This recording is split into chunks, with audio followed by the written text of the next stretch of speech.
So there is a difference in black greasewood versus gray. This is the black greasewood, this is the gray greasewood. Okay, they both have thorns. um, this one here, I think, to me, has a deeper lime green green to it. A brighter green. This one's like the grayer greasewood, the gray greasewood is kind of like a sage green, huh? Yeah. Aquamarine. So look at the difference in these. Okay? And then look at the density. The density of it too. There is a big difference in how they snap. Okay. This one's generally used more for cooking. This one is for firewood. This one's for cooking. Okay. So elohata.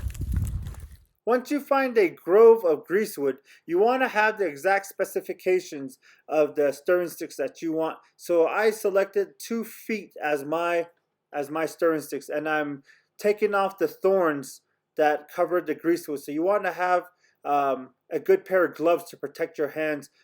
Be careful when finding your greasewood stirring sticks. Now the next step is to shave off the bark, the outer bark. And so take a knife, a sharp knife, and start to scrape off all of that bark from the very bottom to the very top. Again, take extra precaution, wear gloves and other necessary safety equipment. Do this step for every single one of your greasewood sticks. Now generally, depending on the size and the specific use for your stirring sticks, you'll choose from 5 or 7. And I've also heard people use 3.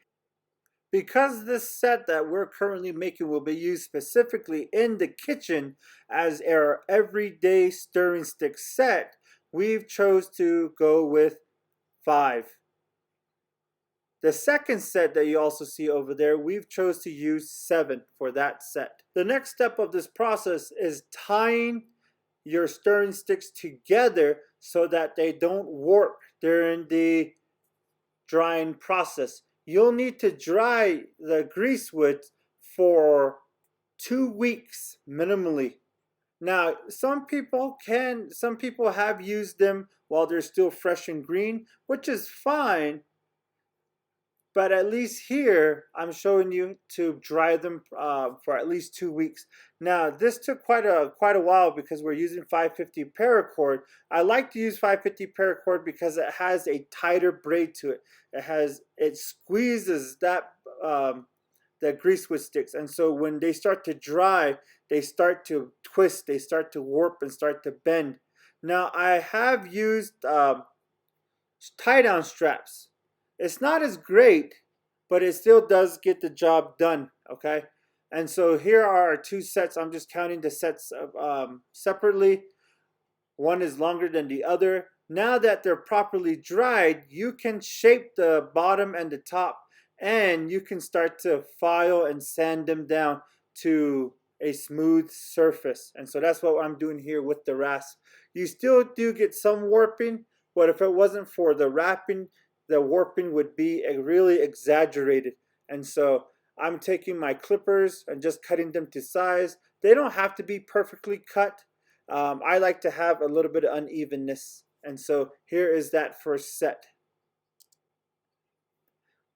The final step of this process is selecting your cordage to tie together your stirring sticks. I prefer to use wool because it is stain resistant as compared to cotton cord. Cotton cord, I feel it gets dirty and stains a lot easier than wool. The other thing too is that I prefer natural cordage over polyester or nylon. And so right now, we're tying off the cord, wrapping it around. This will complete the process of your stirring sticks. Now at the end, I usually do a bunny ear knot so that you can untie it. And when it's time to wash your stirring sticks, it'll be a lot easier to wash and retie. Thank you for watching our video on the stirring stick process. If you have any questions or comments, always feel free to contact us. Thank you. Okay.